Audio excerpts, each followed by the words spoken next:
Georgia's COVID-19 case numbers appear to have leveled off, although there are still high levels of transmission throughout the state.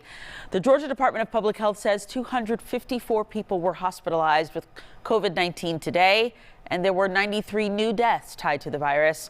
But new research shows Omicron is causing less severe disease. The Fox Medical Team's Beth Galvin has the latest. A new CDC study finds that people hospitalized with the Omicron variant have shorter hospital stays and are less likely to end up in the ICU than people hospitalized earlier in the pandemic with other variants. But because Omicron is infecting so many more Americans, health officials say hospitals are under pressure right now. With the U.S. averaging just under 700,000 new infections a day and case numbers 5 times higher than they were with the Delta variant surge, new CDC data shows that the Omicron variant is not making people as sick as previous variants.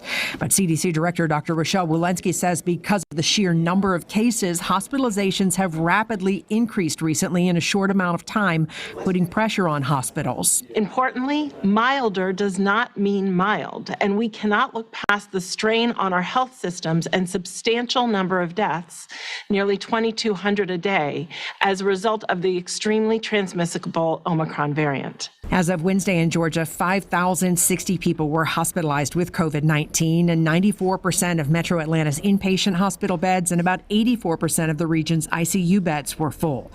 Grady's chief medical officer says his hospital is treating its highest number of COVID-19 patients so far in the pandemic. I know many people are tired, but many of our hospitals are still struggling beyond capacity. It's been a long 2 years. However, please now do your part to lean into this current moment.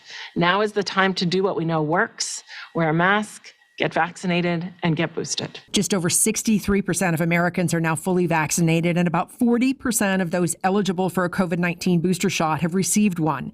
Health experts say that combination of vaccinations, boosters, and people who have a level of immunity from fighting off a previous COVID-19 infection could one day get the U.S. to a point where the coronavirus can no longer disrupt day-to-day life. But Dr. Anthony Fauci says the country's not there yet. When you have over 2,000 deaths, 150,000 hospitalizations, and you have people who are now getting infected to the tune of somewhere around 700,000 a day, we're not there yet. Still, Dr. Fauci says if the U.S. can get to a high enough level of background immunity, it may be possible to head off another surge down the road. We believe we can get there because we have the tools with vaccines, with boosts, with masks, with tests, and with antivirals. That's what we talk about when we get to the point where we can, quote, live with the virus. But as Dr. Walensky emphasized, that is not where we are at this point.